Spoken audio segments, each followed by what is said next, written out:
back to the last session of the wave optics chapter.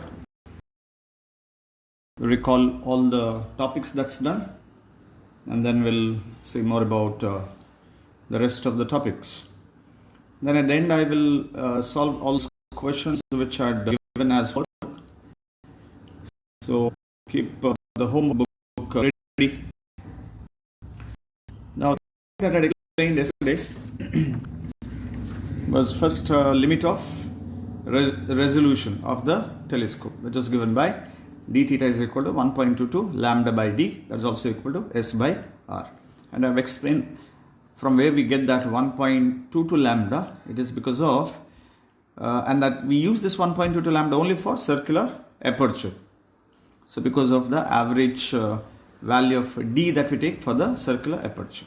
So that's why that 1.22 lambda is there in every equation that we use, wherever the object. This is the angular separation, this is the linear separation. So we can measure both. And what is r? R is the distance of the objects from the objective. Reciprocal of d theta gives you the resolving power, which has no unit, and the limit of resolution of the telescope is measured in terms of the radian. And the question which they normally ask is, by what factor the resolving power can be increased? There is only one factor, which is d, and not lambda, because the lambda cannot be changed, because lambda is the wavelength of the light which we receive from the distant object, so which we cannot change it. So that's why practically we can change only d. So resolving power is directly proportional to the diameter of the objective, and that's why reflecting telescope have larger diameter, larger resolving power. Then I had explained limit of resolution of the microscope, and we have even derived it. Limit of resolution. So here we measure the linear separation between the 2-point object at which they are just resolved. 1.22, same constant. Lambda is the wavelength of the light used to illuminate the object, which is, it should be monochromatic light. Only then we can measure the limit of resolution. Otherwise, for different wavelength, we get a different limit of resolution. Then n is the refractive index of the medium between the objects and the objective. Least value is 1, and for other medium it is greater than 1. Beta is called semi-vertical angle. 2 beta is called vertical angle. Reciprocal of that gives this equation, resolving power, which is 2n sine beta by 1.22 lambda. Resolving power has no unit. Limit of resolution, the unit is meter. The factor by which resolving power can be increased is by using a medium of higher refractive index and by using a light of lesser wavelength. If you use oil, then it's called oil immersion microscope, and if you use ultraviolet, then it's called as ultra microscope. So that is a constant, which is n sine beta, which is also called as numerical aperture. It's called numerical aperture. It's a number and it changes with the aperture. That's what is called numerical aperture. And then the derivation which I had explained regarding this, again not so important derivation, but do study, don't leave a single question from the syllabus. Okay, right. After that, I had given an introduction to the polarization by explaining something about the electromagnetic wave. Light is an electromagnetic wave having varying electric field and a magnetic field, which are mutually perpendicular to each other and perpendicular to the direction of propagation of the wave. All the three vectors are mutually perpendicular, so that the relation between these three is given by E by B is equal to C. So that gives E is equal to CB, and then if you take 1 unit of a magnetic field, electric field comes out to be very large, and that's why magnetic field has no much role as it enters a medium. It is only the electric field that interacts, and due to which it exerts electric force. That's why all the light phenomenon is due to the electric field vector. That's why electric field vector is also called as light vector. Now you have learned in chemistry optical activity, ability of the medium to rotate the plane of vibration, and based on which we have two types of material: dextro-rotatory substances, levo-rotatory substances. See, all that rotation of the vibration of the light is because of this electric field vector and not because of the magnetic field vector. So that is the meaning of saying it is the light vector that interacts. So that's why we always consider the light vector and not the magnetic field vector in understanding the optical phenomenon. Now, when we say variation of the electric field, it's a vector quantity. So therefore, if you write this as the mean position, then the variation we represent like this. It's a vector quantity. Mean position, extreme position, mean, and the back extreme. So this gives one variation of the electric field. And that variation of the electric field is also called as the vibration of light. Variation of electric field is called as vibration of the light. But when a source emits light waves, every wave has vibration or the variation of the electric field in different direction, as I've indicated here. Okay, so this is the plane in which the variation of the electric field exists for different waves. It's a randomly, we can't predict in which direction there is a variation of the electric field. So I have drawn variation of the electric field in the different planes like this. Vertical plane, horizontal plane, inclined plane, like this. And a light having vibration in all possible planes is called as unpolarized light. Natural light is an unpolarized light. Light emitted by any source is an unpolarized light. Laser, when it emits, it's an unpolarized light. Every source as such, it emits unpolarized light. There is no source which emits directly the polarized light. By various phenomenon, we can get polarized light. Now, yesterday again I had mentioned that when if we consider vibration in number of planes, then it is difficult to do the analysis of it. So that's why what we do is we take vectors in all that possible vector. Which vector I am referring? Electric field. Every vector is resolved into component, and finally we retain the net electric field along the horizontal and the vertical, or we restrict vibrations into only two planes. Restricting means not restricting exactly, simplify. So from here to here we have simplified, so that we simplify that all these vectors into two. This is variation along the horizontal, this is a variation along the vertical, which we can represent like this, this is the way representation. So again, do keep in mind that there is vibration in all possible planes, but we have restricted into only two planes. Which are those? One, vibrations in the plane of the paper, and the other, vibrations perpendicular to the plane of the paper, which we represent something like this. So here the green, those vibration indicates the vibrations in the plane of the paper. This dot indicates the vibration which is into the paper, perpendicular to the paper, like this.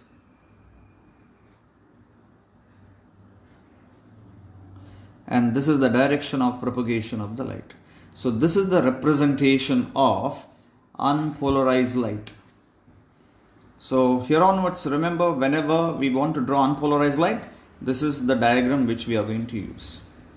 Actually, unpolarized light has vibrations in all possible planes, but we have we have simplified it to two planes. One, vibrations in the plane of the paper, and the other, vibrations perpendicular to the plane of the paper. So I'm going to call this as parallel vibration. I'm going to call this as perpendicular vibration. These vibrations parallel to what? Parallel to the plane of the paper. That is the meaning of it. Why I'm calling this as perpendicular vibrations? Because they are perpendicular to the plane of the paper. So remember, when I say parallel vibration means I'm referring the vibrations which is in the plane of the paper, and perpendicular vibration means vibrations which are perpendicular to the plane of the paper. And this is the direction of propagation of the light. I hope you understood the representation, and this vector indicates the variation of which vector? Electric field vector. And these red indicates not the magnetic field vector, it is the electric field vector only, because we don't use magnetic field anywhere in this concept. Magnetic field is there, but its interaction with the matter is negligible. Okay, right. So I'm going to consider this unpolarized light, and then I'm going to proceed from today's topic. Okay, now listen here, and then we'll see what exactly we can understand out of this particular concept. Right. So I'm going to draw a unpolarized light. Okay, this is the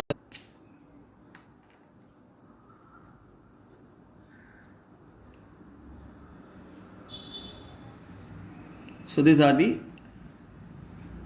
vibrations in the plane of the paper, like this. And since it is unpolarized light, we have vibrations in all possible plane, but we have simplified into two. So these are the vibrations perpendicular to the plane of the paper. Okay, right. And now I will allow this light to pass through certain special crystal. Now when I say special crystal, one such crystal is a tourmaline crystal. Tourmaline crystal. Or you can even pass through device called Polaroid. Or we have a Nicol prism, which is basically made up of calcite crystal. So if I use any of these devices, tourmaline crystal, Polaroid device, and Nicol prism, I'm going to use them. Okay, and I will allow this light to fall on any of these. Let me take tourmaline crystal. I'm going to represent that crystal something like this. This is a representation. Okay, something like the benzene structure. So this represents the crystal. Now what is the speciality of this crystal? The speciality of this crystal is that there is a particular plane. This is called as plane of transmission. What do we call? Plane of transmission. So it will allow only those vibration which is parallel to the plane of transmission. That means in this diagram it allows the vibrations which are like this. If the vibrations are perpendicular to this plane of transmission, then those vibrations are completely absorbed by the crystal. So what is the speciality of this crystal? So these are all anisotropic crystals. That is, crystals having properties different in different direction. So let me represent, this is the plane of transmission of the crystal. So what I have used a tourmaline crystal, or here Polaroid, or a Nicol prism. I have used it here. And what is the speciality of this crystal? For this crystal there is a plane which is called as plane of transmission, and it will allow only those vibrations which are parallel to its plane. Now and again I have also mentioned that it absorbs all those vibrations which are perpendicular to it. Now what if the vibrations are inclined? Imagine. So this is the vibration. This is the vibration. And the plane of transmission.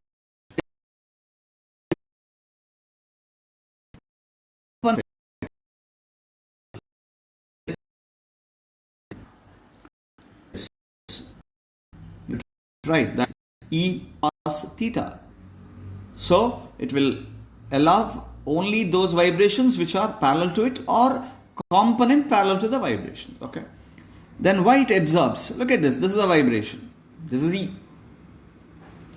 The plane of transmission is here. What is the angle made? It's 90. So what is the component of E along this direction? E cos 90. What do you mean by E cos 90? It's a 0. So that is the reason why it completely blocks vibrations which are perpendicular to the plane of transmission. Actually, this unpolarized light has vibrations in all possible plane. We have simplified indications in one is on right. These vibrations here identified here represent. So these red vibrations are parallel to the transmission plane. Do you agree? Yes. So that means these vibrations, they pass through the crystal. They pass through the crystal like this.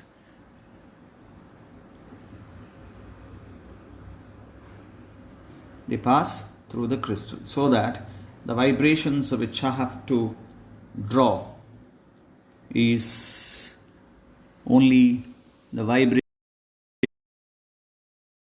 vibrations which are exactly perpendicular. They are perpendicular to this axis. The axis is vertical. Vibrations are horizontal. And just now I've told you here, they get absorbed by the crystal. So therefore, these vibrations are absorbed. Therefore, they don't emerge out of this crystal. Now that is the speciality of this crystal. I cannot make use of a glass here instead of a tourmaline crystal. The glass will allow all vibrations. So we don't get these kind of vibrations. So we have to use a certain special crystal here. Clear? Tourmaline or a device called Polaroid, all Nicol prisms, and we do have the other crystals as well. So like we have borax, we have selenite, we have mica, then calcite, quartz. So these are all special anisotropic crystal, and they have these special property. Right. So now look at this light. So this is a light having vibration in all possible plane. We have simplified into two planes. So such light is called unpolarized light. Now look at this light. It has vibrations restricted to a single plane, which is a vertical plane. See, vertical plane. And any light having vibration restricted to a single plane, one plane, is called as plane polarized light. What do we call this? Unpolarized light. This is called plane polarized light. So this type of light having vibration restricted to a single plane is called as plane polarized light, and this phenomenon is called as polarization. So what is exactly a polarization? It's a phenomenon in which the vibration of the light is restricted or confined to a single plane is called as polarization. The phenomenon in which the vibration of the light is confined or is restricted to single plane is called as polarization, and such light is called as plane polarized light. So how to get plane polarized light? Use any of these devices. Use a tourmaline or a Polaroid or Nicol prism. Correct? You can get plane polarized light. Now I'm going to draw again one more case, one more diagram. So this is the direction of propagation of the light. Then I'm going to draw the and then vibrations which are perpendicular to the plane of the paper. So this time I'm going to place the crystal horizontal like this. Okay, like that. With the transmission plane horizontal. So now tell me, what is the kind of the light that we get out of this crystal? Here the vibrations, these are parallel vibrations, these are perpendicular vibration. Parallel vibrations are perpendicular to the transmission plane. Parallel vibrations are perpendicular to transmission plane. That means these vibrations are absorbed by this crystal. Whereas these vibrations are perpendicular to the plane of the paper, and even this axis is also perpendicular to the plane of the paper. Therefore, the kind of the light that emerges out of these crystals are again having vibration restricted to a single plane only. Hope you understood. We get, because these vibrations are perpendicular to the plane of the paper and they are parallel to the plane. That's why they vibration restricted a single plane. This is called plane polarized light or completely plane polarized light. What is this? It's unpolarized light. The next point is this: when light passes through this crystal, if I naught is the intensity here, I naught is the intensity. After passing through the crystal, what happens to the intensity? Decreases, increases, remains same. It cannot be all the three. So what happens? I have already mentioned that part of the vibrations are absorbed by the crystal. So definitely there will be decrease in the intensity. And we can prove that the intensity reduces 50%. That means after passing through this device, the intensity reduces half of the initial value. I'm going to explain that mathematically. And so here if it is I naught, here it becomes I naught by 2. And whatever the device which I have used, whether it's a tourmaline or a Polaroid or an called prism, so this is the device which produces the plane polarized light.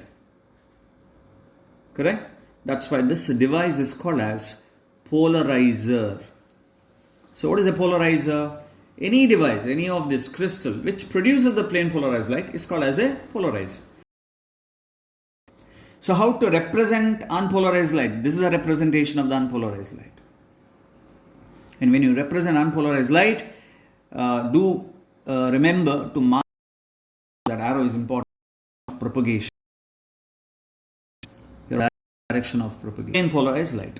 So this is a plane polarized light having vibration parallel to the plane of the paper.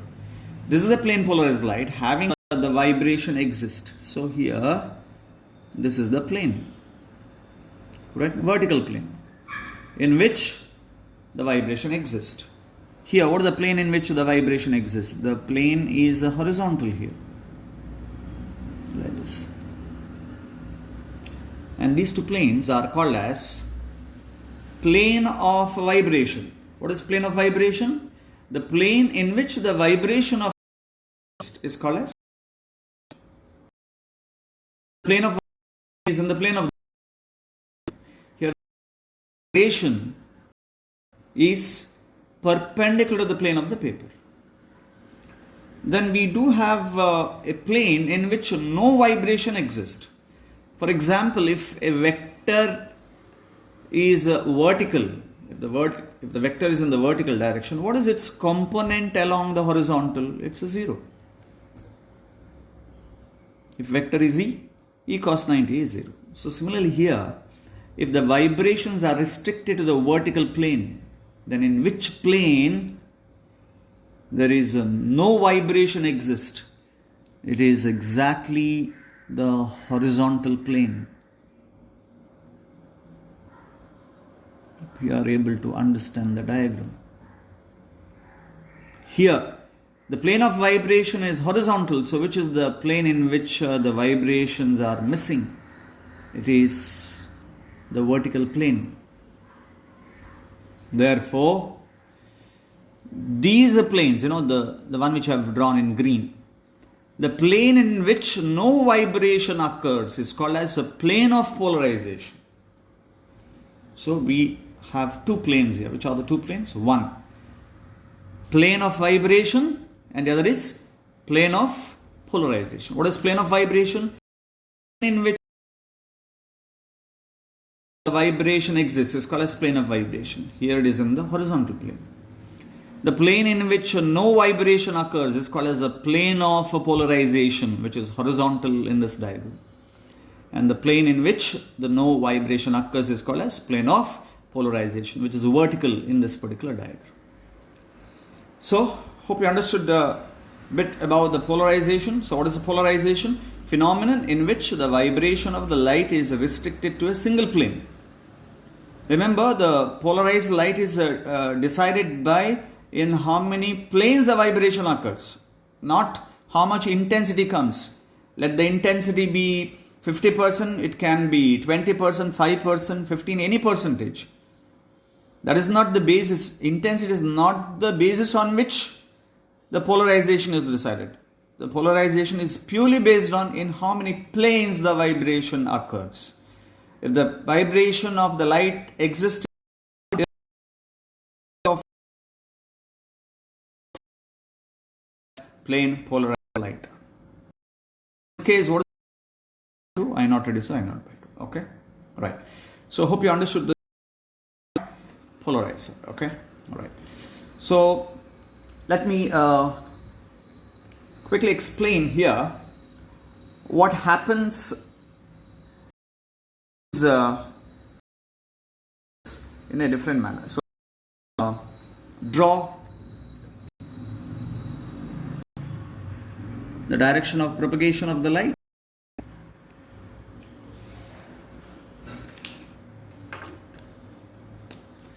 So this is the direction of propagation of the light and direction of propagation of the light.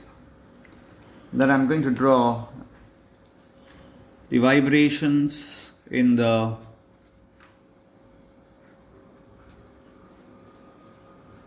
plane of the paper, vibrations in the plane of the paper, like this. Okay. Then these are the vibrations perpendicular to the plane of the paper. Vibrations perpendicular to the plane of the paper. And here I am going to use a crystal, one crystal, having vibrations in the vertical plane.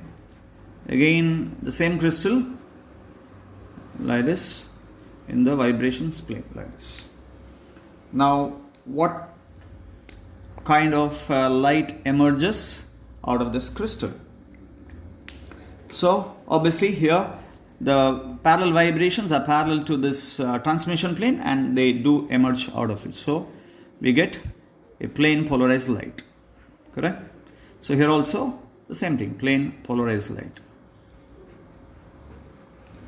Right, and we call this device as a polarizer. This is also polarizer. Now, what I'll do is I will use one more crystal here in its path, in the path of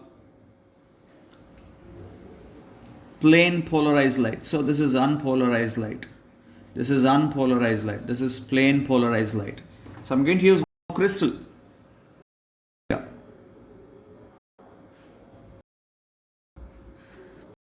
Two crystals. Light.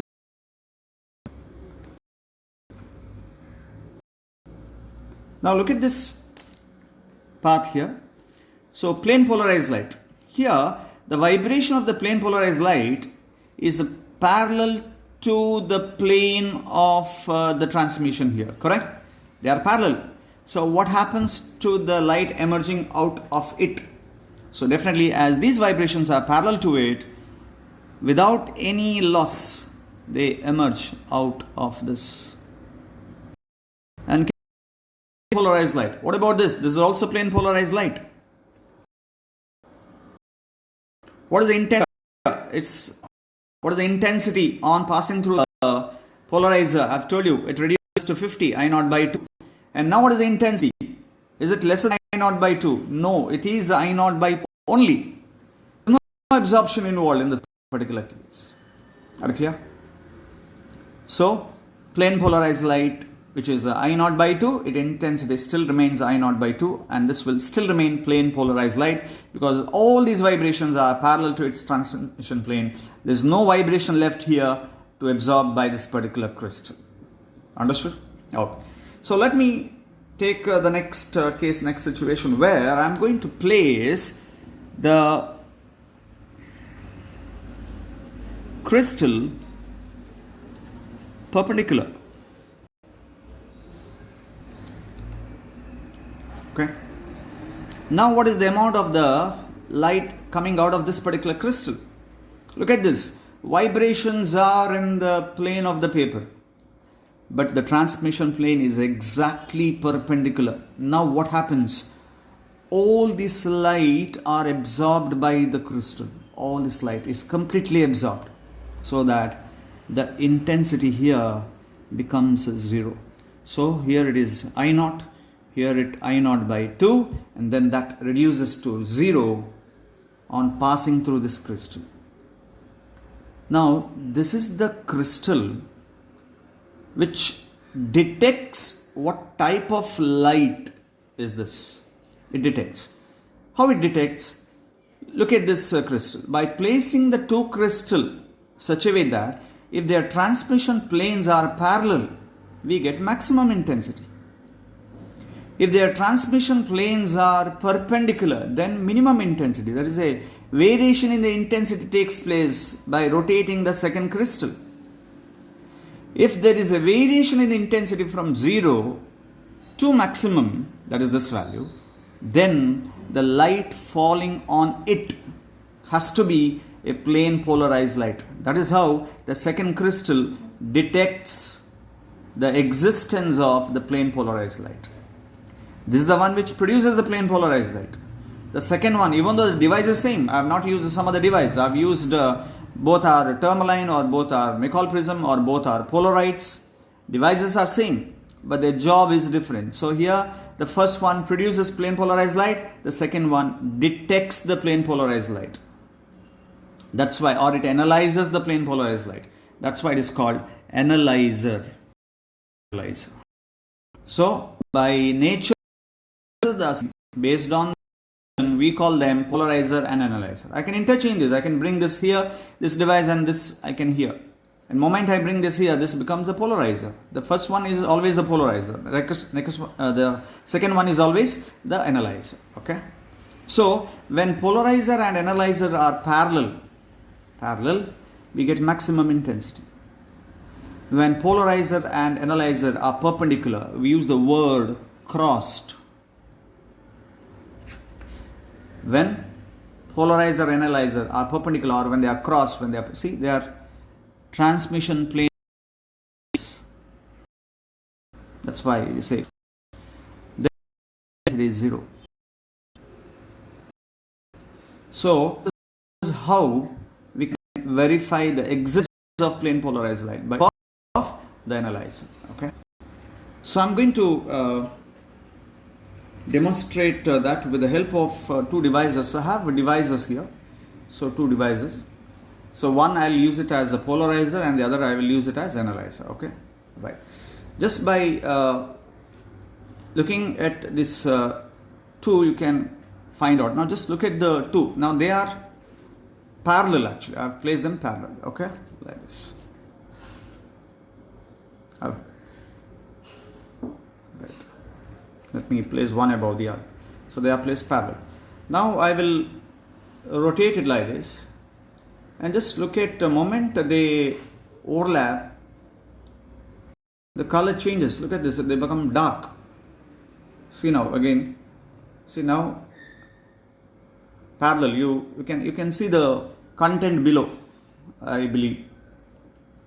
And moment I turn them like this, see, they become dark. So now they are crossed. So I will demonstrate with the help of the laser. Just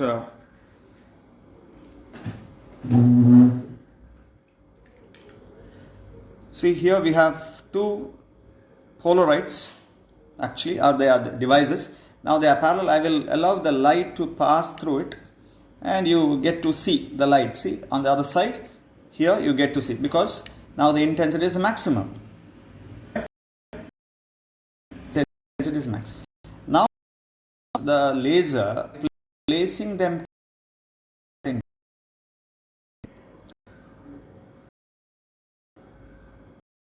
will allow the light to pass through it. So we make it almost zero intensity. Now look at this. The light falls here on this.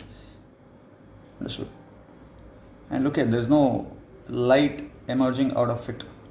So there may be very less intense, zero intensity, because these are not high quality polarites. Okay, so now you can see there is no light. But whereas if you place them parallel and then if you pass it, now see they allow the light. Okay, what if I place making certain angle, intensity? See now intensity has reduced and then zero. So here any one, it acts as a polarizer. Any other acts as analyzer. Okay. If I interchange this, then this acts as a polarizer, this acts as the analyzer. And if I place like this, first, and then this is the other, then they are parallel. And if I place them like this, then they are perpendicular, crossed. Okay, so this is parallel and this is perpendicular. Okay, so we'll talk about this device later. This is basically the layer that's taken from or the sheets that's taken from the calculator. Your calculator has this particular Polaroid sheet. Okay, so later again I'm going to demonstrate that, and then I will prove the existence of these layers. So these are taken from who damaged calculator. So we have taken out new data. Okay, right. These are how it's the analyzer. Right. Now, to understand this in terms of the wave format, so I have a diagram which will help you in understanding the propagation of the disturbance or the wave. Okay, just look at this diagram. See, the color will help you in understanding. Here, the orange color like this, which is in the plane of the paper. The green, perpendicular, like this. It's perpendicular to the plane of the paper. Here, slit or the axis, the plane of transmission, which is a polarizer. So you can see that the plane of transmission is parallel to the plane of the paper. Therefore, it allows only those vibrations. What about the horizontal vibrations? So they are completely blocked. Therefore, this is unpolarized light. This is plane polarized light. Look at this diagram, second one. We have unpolarized light having vibrations. Transmission plane is parallel to the vertical plane. Therefore, it allows only those vibrations. Further, it is passed through analyzer. Again, the transmission plane of the polarizer and analyzer are parallel. Therefore, it further allows giving maximum intensity. This is when the axes are parallel. Maximum. For these vibration, which I'm going to again explain later, but the intensity will be more than the minimum value, which is 0, and lesser than the maximum value. Understood? If they make certain angle. Okay, so we're going to study equation, the law related to it. Again, check this next case. An unpolarized light produces plane polarized light, and the vibrations are in the vertical plane. Look at the axis here. The axis is plane of transmission is horizontal, but the vibrations are vertical. What happens here? They are completely blocked, completely absorbed. Okay.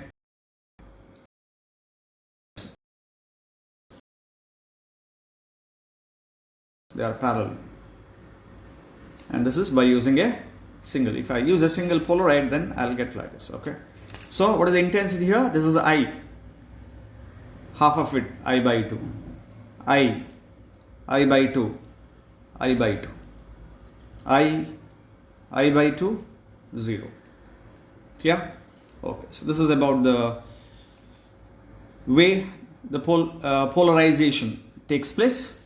And how do we represent the various lights? So I've already explained, and they have asked one more question. So that's why very quickly I'm going to draw these diagram. So first, representation of unpolarized light first. Okay.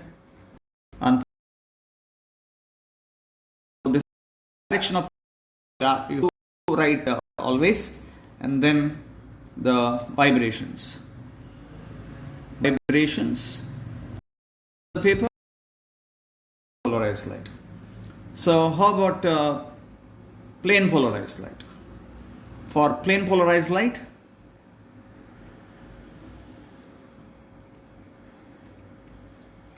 there are two possibilities. One, having vibrations restricted to a single plane, something like this, or the other is this. So there are two possibilities. So this represents completely plane polarized light. Then we have another category which is called partially polarized light. Now what do you mean by partially polarized light? It's not unpolarized light. In either plane, it has to be a mixture of both. Now what do you mean by exactly a mixture of both? See, normally in unpolarized light, the vibrations are equal in number. You can see for 4 parallel vibrations, I have drawn 4 perpendicular vibrations that represent unpolarized light. How about plane polarized light? Plane polarized light is one where there is only one type of vibration. Either you will find only parallel vibration or only perpendicular vibration. And if the vibrations are uneven, if they are, see, this represents plane polarized light. Now what do you mean by uneven? Look at this. Any vibration? How many? No, because for unpolarized light, both the vibrations must be of equal number. Equal number means representation. I'm talking about the representation. Okay. So can this be plane polarized light? No, because in plane polarized light, vibrations are restricted to only single plane, either in the plane of the paper or perpendicular.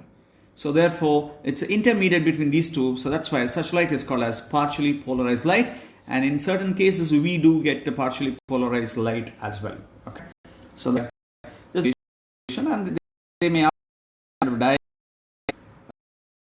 ask, they have asked once in the exam to represent it. Okay, 1 mark question. And more important, don't forget this, because that's important, because for not marking this, they have deducted the mark, okay, in the examination. So it's a quality answer expected from each and every one of you. So you have to remember each and every small point that we mentioned in our discussion. Okay, right. So let's very quickly we'll go through the question that have appeared in the examination. First one, what is polarization of light? Or when do we say that the light is plane polarized light? So what is the answer for it? What is polarization of light? The phenomenon in which the light is confined or restricted to a single plane is called polarization of light. Then represent the plane polarized light diagrammatically. See, that is the 1 mark question. Plane polarized light they have asked. So which means you have to draw either this diagram or this diagram, any one. And if you want, you can write both. Then the name phenomenon which illustrates that illustrate the transverse nature of light. See, only transverse. Refer this diagram. See here, the vibrations are vertical and the propagation is horizontal. What about the longitudinal wave? In the case of longitudinal wave, if I take this is the plane of transmission, and if this is the direction of propagation, the part vibrate along the direction. Irrespective of the plane of transmission, the vibration pass very. The intensity same even after passing through it, but we find that there is a decrease in intensity which indicates that the vibrations are perpendicular to its plane of transmission, and that proves that light is a transverse wave. And that is the reason why polarization is the phenomenon exhibited only by transverse wave. Okay. Interference is exhibited by both longitudinal as transverse. Diffraction is exhibited by both longitudinal as well as transverse. So therefore, if you want to distinguish longitudinal and transverse wave phenomenon, so which wave exhibits polarization? It's a transverse wave, and this is the one difference which we have given in first PUC, differences between the longitudinal and the transverse wave, where we have mentioned it. Longitudinal wave cannot be polarized, whereas the transverse wave can be polarized. Okay, right. So give an example for the waves which give an example for the waves which cannot be polarized. Okay, give an example for the waves which cannot be polarized. You can give example of any longitudinal wave, like sound wave cannot be polarized. Next, name the phenomenon which is not exhibited by longitudinal wave. Obviously, polarization. So hope you understood the answer for this. Name the we have the sound wave, and then name the phenomenon which is not exhibited by longitudinal wave. That is, we do have devices like polarites, the Nicol prisms, and all that. Do we have any method by which we can produce a plane polarized light? Yes. So we have basically 5 different methods, but what we learn is only 2 methods in our syllabus. 1. Polarization by reflection, one method. Polarization by refraction, second method. Polarization by double refraction, next. Polarization by selective absorption, that is the next 4th one. And polarization by schism, the 5 method. Let me repeat. Polarization by refraction, double refraction, selective absorption, scattering. 5 methods. My explanation to only those 2. Okay. So what is method of producing plane polarized light? Which is by reflection. Now for this phenomenon, by reflection, so I have to consider an optical medium. Any optical medium. So let me take an optical medium here. This is the optical medium. The surrounding medium I am going to consider air. And this medium has a refractive index n. Methods of producing polarization by reflection. So this represent the normal drawn to the surface. This is point of incidence. So here I am going to take a ray of light, incident ray. This is the incident. What do we call this angle? This angle is called angle of incidence. The minimum incidence. 90 degree means grazing incidence. Right. Now this is a light which is incident. So definitely any light is a unpolarized light. So I'm going to draw the vibration. So these are the vibrations. Okay. So is this unpolarized light? Definitely not.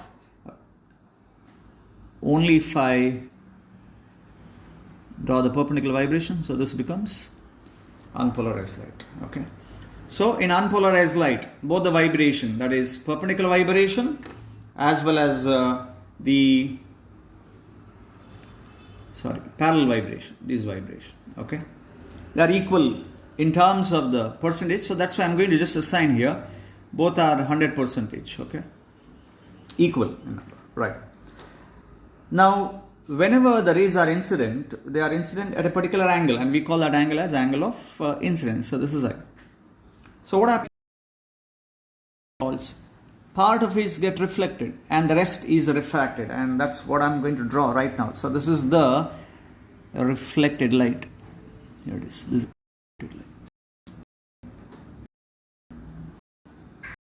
This is the reflected light.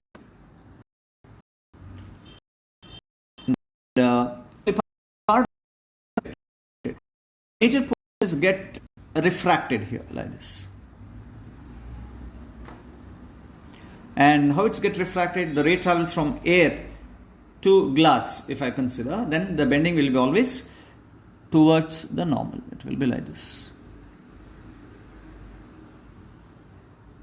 Okay, towards the normal. So that this is angle of refraction, R. This is also angle of incidence only.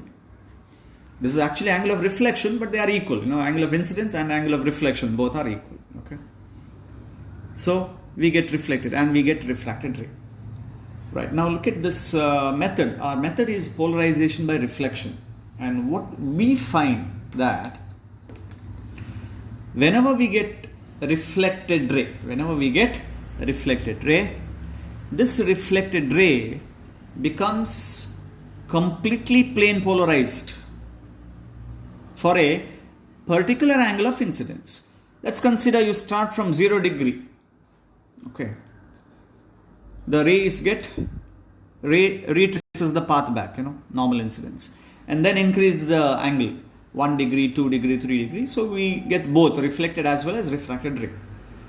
And the reflected ray, what we get initially is found to be partially polarized. What do we get? Partially polarized. And then as we increase, degree of polarization increases. So degree of polarization depends on the angle of incidence, and then for a particular angle of incidence, only for one angle of incidence, okay? And that angle of incidence we denote as a theta p. For a particular angle, find that this particular reflected ray, it's only at one angle, remember, only for one angle we get this kind of vibration. This vibration is called such light. Light. But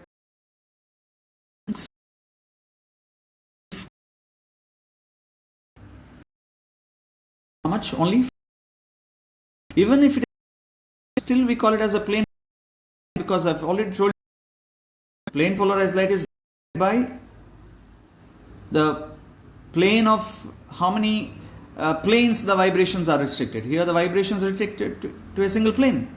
Let it be 15% or even if it is 1%, still it is plane polarized light. And that happens only for a particular angle. What do we call that angle? Polarizing angle. So for polarizing angle, we get completely plane polarized light. Now how to check whether this light is a completely plane polarized light or not? So make use of analyzer. Place an analyzer here. Analyzer like this.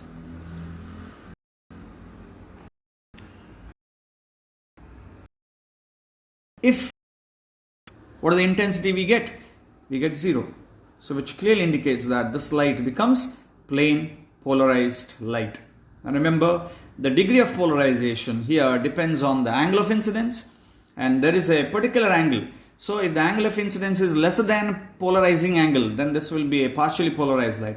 Even if it is more than polarizing angle, still it is partially polarized light. Only for polarizing angle, it becomes completely plane polarized light. Having what percentage?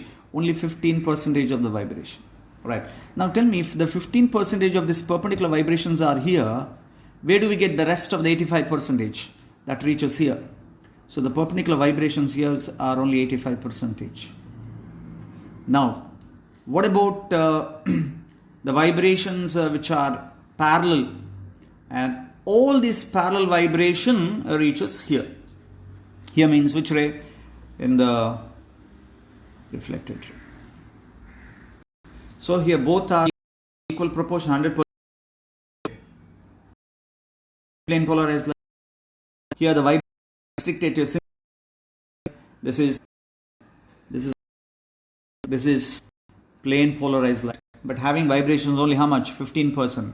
No problem. Still it is a plane polarized light. But look at this here. We have one vibration which is 100%. So that's what I'm going to mark right now. And the other is only 85%. Only 85, like this. So what type of light do we get? So we get partially polarized light. I will not write PPL here because PPL stands for plane polarized light. I will write partially PAL, right?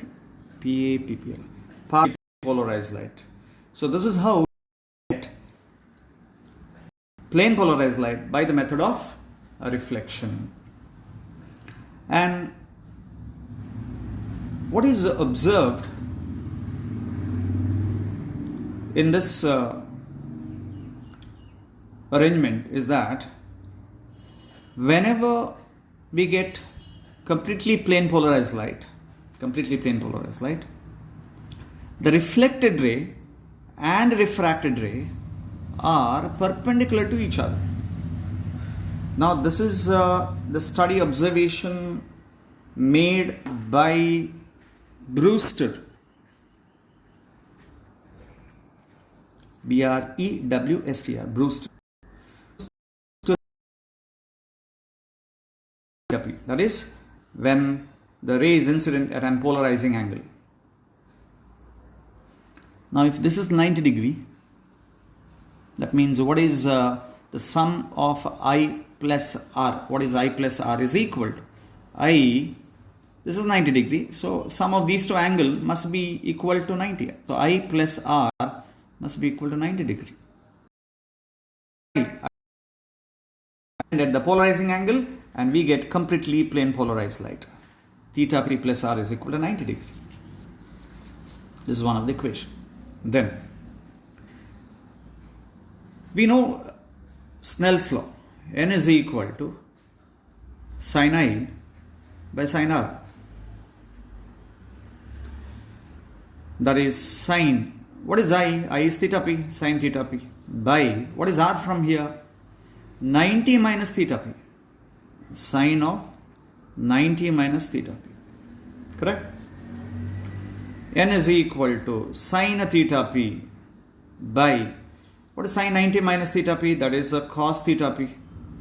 What is sin theta P by cos theta P? That's tan theta P. So N is equal to tan theta P. So this is the equation that relates polarizing angle and the refractive index. And this equation is called as Brewster's law. Whose law? Brewster's law. So what is Brewster's law? So Brewster's law is refractive index of the optical medium is equal to tangent of the polarizing angle. What is Brewster's law? The Brewster's law states that the refractive index is equal to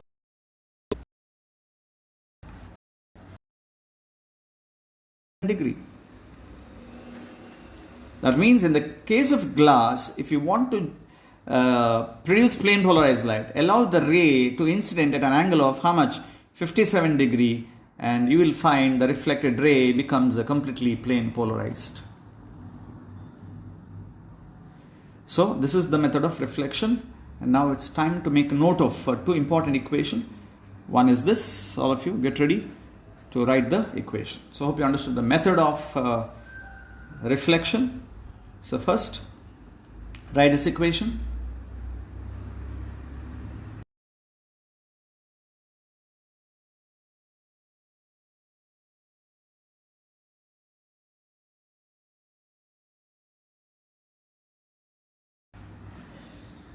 That is R plus theta P is equal to 90 degree. And then write this equation. N is equal to tangent of polarizing angle. See, polarizing angle cannot be less than 45 degree. Polarizing angle cannot be less than 45 degree. Can you tell me why?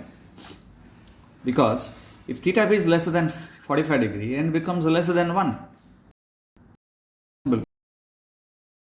So therefore theta P has to be more than 45 degrees so that N becomes greater than 1. Okay. And you also know the relation, between N and the critical angle. Refractive index critical angle relation. Critical angle is that angle of incidence in the denser medium for which the angle of refraction is equal to 90 degree. This is the relation between refractive index and the critical angle. So hope you understood the method, the important method, that's polarization by reflection. And if they ask, derive Brewster's law, draw this diagram, make use of the Snell's law, and remember the condition, and refracted ray are each other. Not only that, in ray optics, this particular, if you remember, refracted ray perpendicular, then tan I is a shortcut that's given. So that's how you can make use of the same relation. Hope you are able to recall when reflected and refracted, N is tan I was the okay. So and that we get the same here. I is nothing but theta P. That's why we get this. Okay, right. So if you have finished writing, 57 degrees valid only for glass, provided N is 1.5. Okay, right. So let's see more questions here.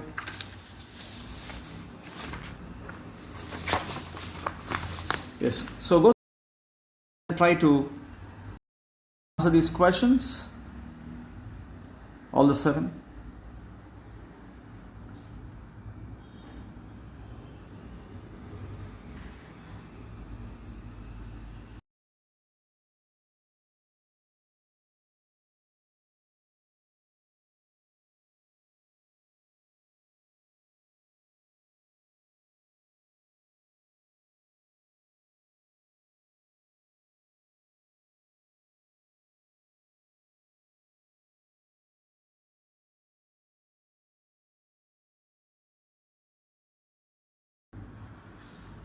Question 1. Mention any one method of producing plain polarized light. Mention one method.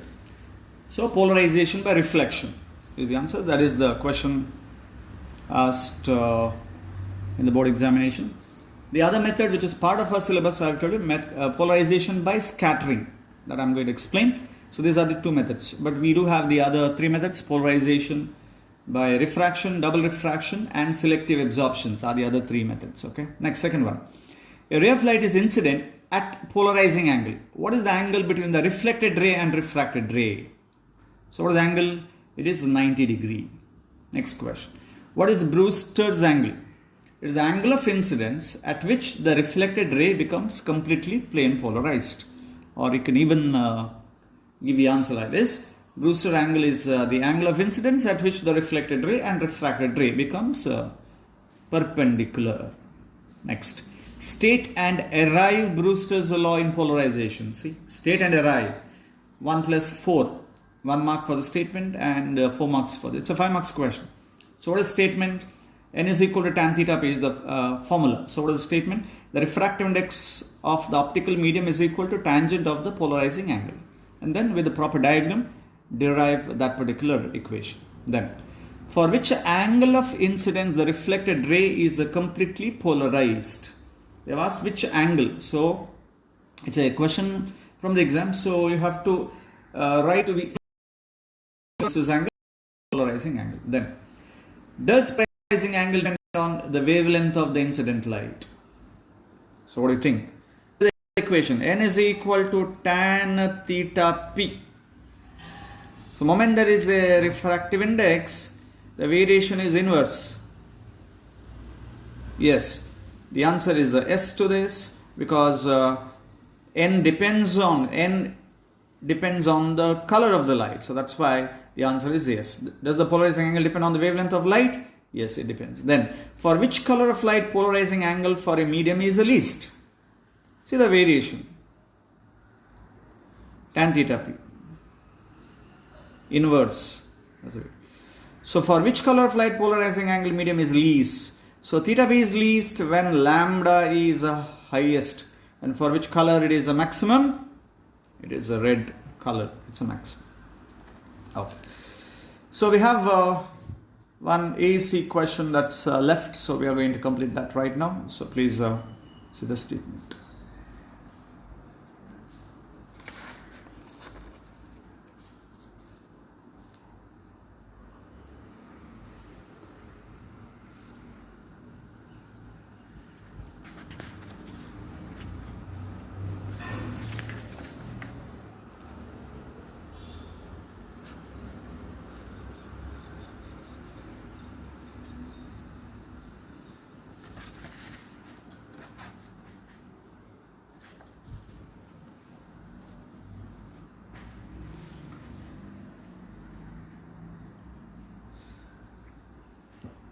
The critical angle for a certain medium is given sine inverse of 3 by 5. The polarizing angle of the medium is. Critical angle C, it's given, is equal to sine inverse of 3 by 5. So from this, what is sine C? Sine C is equal to 3 by 5. But what is a sine C? Sine C is nothing but 1 by n. So n is equal to 5 by 3. 5 by 3. but n is equal to tan theta p. Correct? So we wanted the polarizing angle. So what is polarizing angle? So theta p is equal to tan inverse of 5 by 3. So choice is option C. So this is the formula, or this is the answer for that particular question, AAC level. Okay. So we have another method, which is a polarization by scattering. So as you'll know, what is a scattering? Scattering is a phenomenon in which there is a change in direction of propagation of the light takes place due to particle of the medium. And that medium has to be heterogeneous medium, so only then there will be scattering of the light. So if I consider a light which is unpolarized light, so this is the unpolarized, so this is the molecule, and if this is unpolarized light, which is like this, having vibrations in two planes,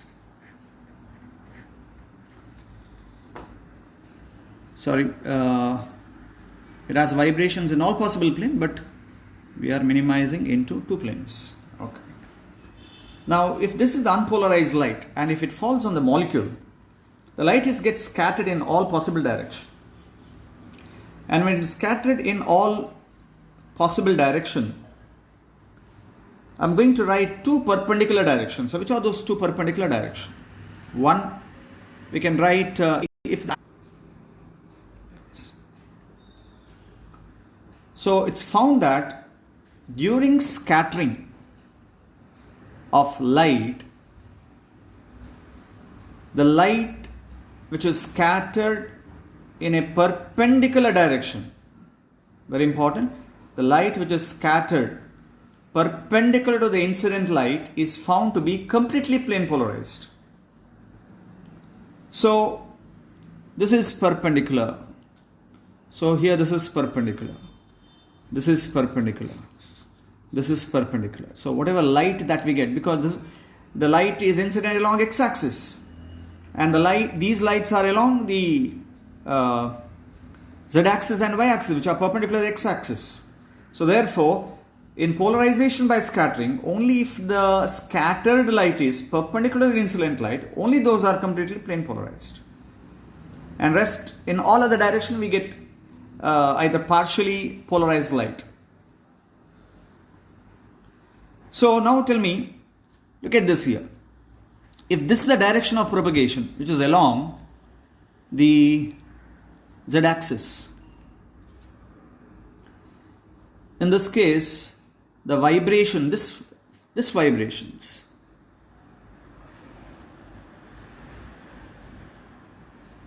so these vibrations are in the plane of x and y. So vertical vibrations are in the xy plane. Propagation is along the z-axis. So that's why these vibrations here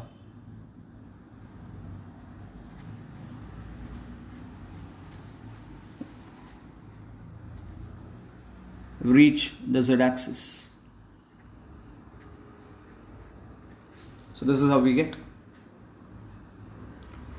Look at these vibrations, the perpendicular vibration. The perpendicular vibrations are along x. See, they are along this plane like this.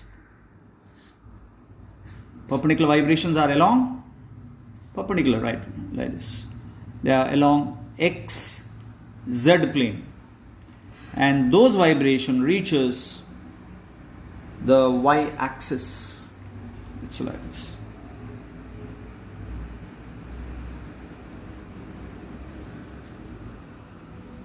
So this is how you get completely plane polarized light. Are you clear? So therefore, in the case of polarization by scattering,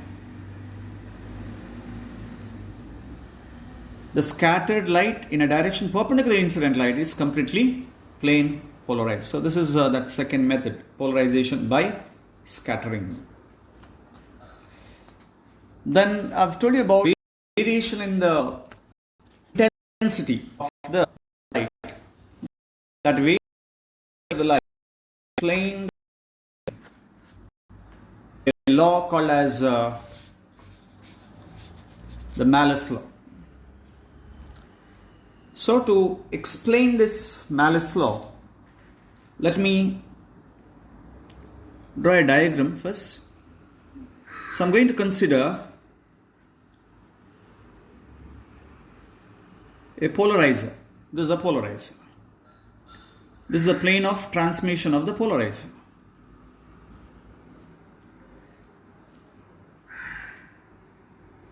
Like this. And here we have the analyzer. This is the analyzer. And for analyzer, let me take, this is the plane of transmission of the analyzer. And the plane of transmission of the polarizer is in this plane. See this one. So that now the angle between these two transmission plane is a theta. How much it is? It is theta. So when we take a unpolarized light, and when it passes through the polarizer, it produces plane polarized light having intensity I0, amplitude A0. And this is that plane in which it produces plane polarized light. Like this. So now look at this diagram here. So I'm going to mark like this. This is the analyzer. Its transmission plane is crossed like this. Whereas the vibrations are vertical. This is the vibration. And what is the amplitude of it? It's a A0. And this angle is a theta. So what vibration it allows? It will allow A0 cos theta. Correct? Component of A0 along this direction. Because its vibration, its transmission plane is inclined here. Inclined by an angle theta with respect to, this is the transmission plane of the polarizer. So what it allows? It allows A0 cos theta. And this is still plane polarized light. Let the corresponding intensity be I. Now what is the relation between I0 and A0? The relation between I0 and A0 is, we know that intensity is directly proportional to the square of the amplitude. So I0 is proportional to A0 square. How I varies? I is proportional to A0 square cos square theta. I is proportional to A0 square cos square theta, because intensity is proportional to square of the amplitude. Now you divide. On dividing, proportionality will get cancelled. So you will get I by I0 is equal to A0 square will get cancelled. You will get cos square theta. So therefore, here we have the equation for I is equal to I0 cos square theta. And this particular equation which we have arrived is called as the Malus. I proportional to cos square theta. I is proportional to cos square theta. So what is I? I is here intensity of the emergent light. I is the intensity of emergent light. What is I0? I0 is the intensity of the incident light on the analyzer. And both I0 and I both are polarized. When a beam of plane polarized light, listen, when a beam of plane polarized light is incident on the analyzer, the intensity of the emergent light, see, I is the intensity of the emergent light. Intensity of the emergent light is directly proportional to square of the cosine of the angle between the plane, theta is what? Theta is the angle between the plane of transmission of polarizer and the analyzer. Let me repeat the statement. When a beam of completely plane polarized light is incident on the analyzer, the intensity of the emergent light is directly proportional to the square of the cosine of the angle between the plane of transmission of the analyzer and the polarizer. So make a note of this particular equation, and this is used when both I and I naught are plane polarized light, and theta is the angle between the plane of transmission of the polarizer and the analyzer. Recall the illustration which I had given. When two polarides are parallel, what is theta? Theta is 0. When theta is 0, I and I naught are equal. When they are perpendicular, what is the intensity? Theta is 90. Cos 90 is 0, so we get 0 intensity outside. Clear? So please make a note of this. I is equal to I naught cos square theta, where both are plane polarized light. And I is maximum when both polarizer and analyzer are parallel, and I is minimum when both are perpendicular. Okay, right. Now let me modify this equation. How to modify this? Let us consider, listen carefully, let I naught be the intensity of unpolarized light. What is I naught? Intensity of the unpolarized light. If I naught is the intensity of the unpolarized light, here after emerging out of this particular crystal, we get I naught cos square theta. Out of this, here it is I naught cos square theta. Now why I have written I naught cos square theta? Because unpolarized light is one which has vibrations in all possible plane. Therefore, all vibration having angle between 0 till 180 degree, correct, reaches this. And how do we get I naught cos square theta? Because if A naught is the amplitude, the one which passes through this is A naught cos theta. And if you square it, you will get A naught square cos square theta.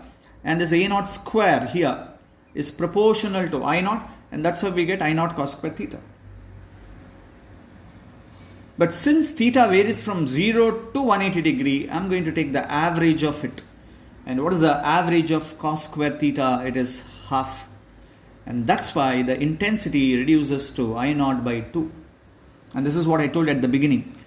The intensity after passing through analyzer, it becomes 50%. That's because of this. So let I naught be the intensity of the unpolarized light. So that what is the intensity of the plane polarized light? It is I naught by 2. And now you pass that through this analyzer. Now I can apply the Malus law. The Malus law is nothing but intensity of the incident light and then cos square theta. Because now the intensity of the incident light is I naught by 2 here. And if I use the Malus law, intensity of the incident light is I naught by 2 and then cos square of theta. And this will be the intensity of the final emergent light. Now what is the difference between this equation and this equation here? Here, I is the intensity of the emergent light, which is plane polarized light, PPL. But I naught here is the intensity of unpolarized light. So therefore, if the incident light is an unpolarized light, then you have to modify this equation, and then you have to use the equation as I is equal to I naught by 2 cos square theta is the equation that is to be used. Clear?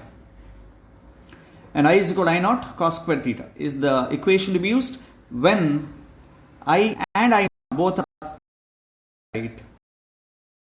I naught is the on the polarizer. So do remember, okay? This is on the polarizer here, and this is the plane polarized light emerging out of the analyzer. But in both the cases, here in this case, both I and I naught are the intensity of the light incident on both analyzer and I naught on the I naught is the intensity of the incident light on the analyzer, and I is the emergent light from the same. Okay, so that's the Malus law, which is again very important. So very quickly to go through the equation first. So before that, I have to explain one more concept I'm going to explain here. See, I showed you one device at that time. Now this particular device is called as a Polaroid. Now this Polaroid is actually made up of a crystal, and the name of that crystal is quinine iodosulfate. Okay, and these microcrystals are arranged. These are the crystal. They are arranged like this, having axes parallel to each other, and then they are arranged in a adhesive called nitrocellulose, and then it's drawn into a very thin sheet, and then for mechanical support they use glass sheets on the either side, and that device acts, or it's named as Polaroid. And Polaroid is one which can be used to produce plane polarized light as well as to detect plane polarized light. So this is that Polaroid sheet made up of quinine iodosulfate. Okay. Now first diagram where the Polaroids are parallel, something like this. They are placed one above the other. And moment they are placed crossed like this, you will get the minimum intensity. Now where else we use them? So two applications. One, they are used as to produce as well as to detect plane polarized light.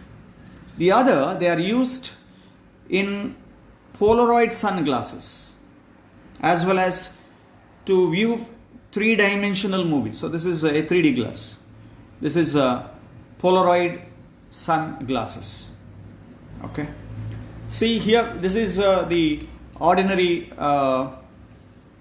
glass. It's not a Polaroid sunglass. This is just a glare. Okay. And so this is the Polaroid sunglasses. And you can check that, you can make use of this and you place it in front of the calculator, and then if you rotate it, you get to see the variation and the intensity. Okay. So very quickly I'm going to demonstrate that to make sure that the display here. So this is the display you get, and there is a sheet. If I place it, you can see all the digits very clearly. Hope you are able to see that display. Okay. And then when I place the sheet perpendicular to it, you cannot see the numbers. See, the digits, they vanish because already there is a sheet inside, and now this sheet and the other, they are perpendicular, thereby the intensity reduces. And now if I rotate it, you can see the intensity becomes a maximum. So the Polaroid sheets, they are also used in calculator or in all digital display. So this is the use of the Polaroid sheets and Polaroid sunglasses. So if you place the glass and then if you see the variation, if you rotate it like this here,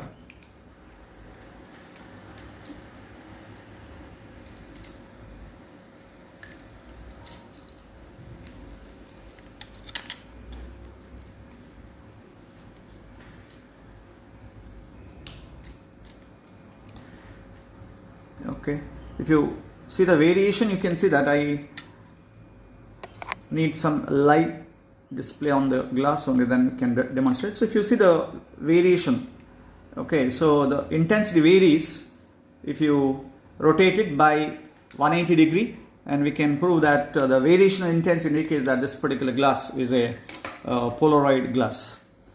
So that demonstration will do it in the class. I'm short of time here, so I'll take another 5 minutes to wind up.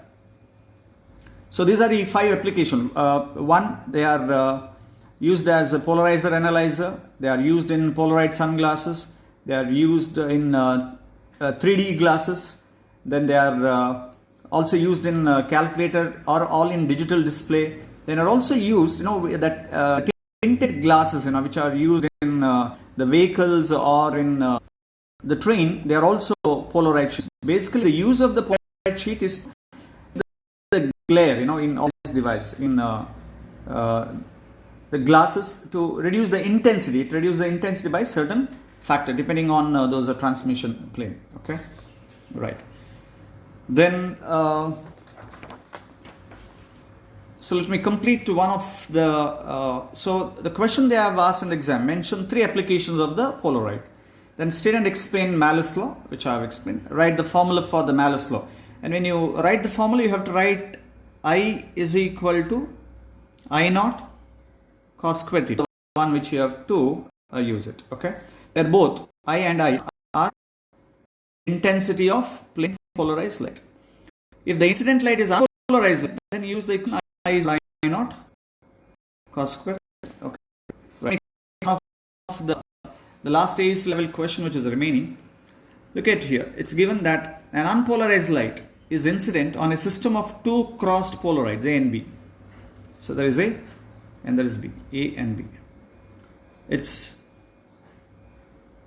And now the second polaroid, it's given, say, an unpolarized incident on a system of 2 crossed polarides. So one is here and the other is exactly perpendicular. Now the second polaroid B is rotated by 30 degree. See, initial angle between them is 90 degree. The second is now rotated through 30 degree. So that what is the angle between the two? The angle between the two is 60 degree now. Because initially it was 90 degree. So the percentage of the light transmitted through the system. Since the light incident is unpolarized light, which is the formula I have to use? I is equal to I naught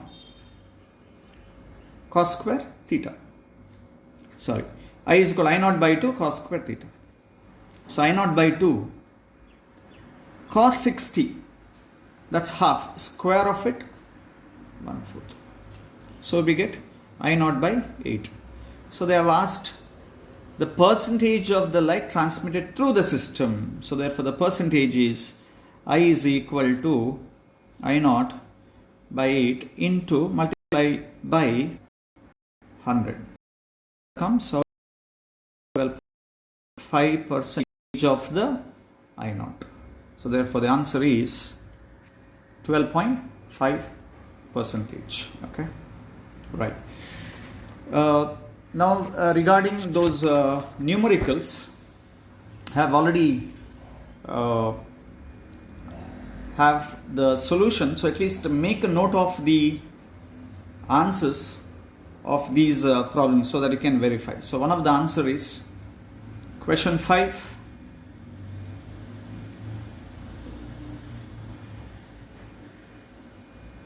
(5.5) in 10 to the power minus 4.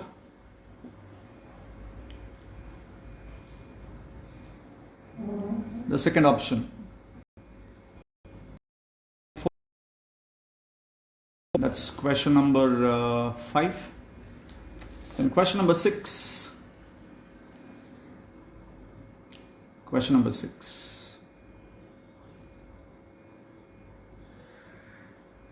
Lambda is 6 in 10 to the power minus 7 meter. Lambda.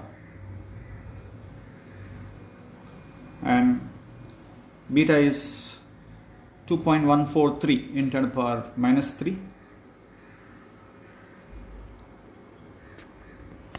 That's question number 6. Question number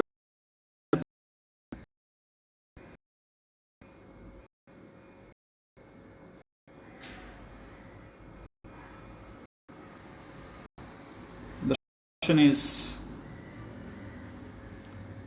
5.7 into 10 to the power minus 7.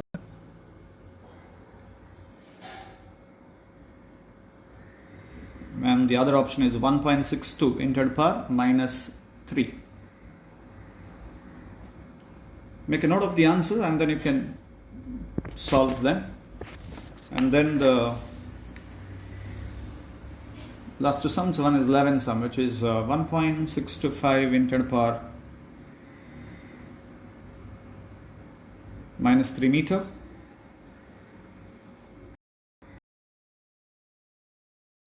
Twelfth sum, which is, you'll get 6,000 angstrom.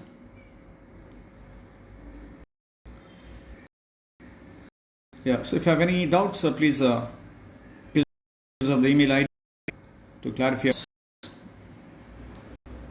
And tomorrow we are going to start with the new chapter, which is dual nature of radiation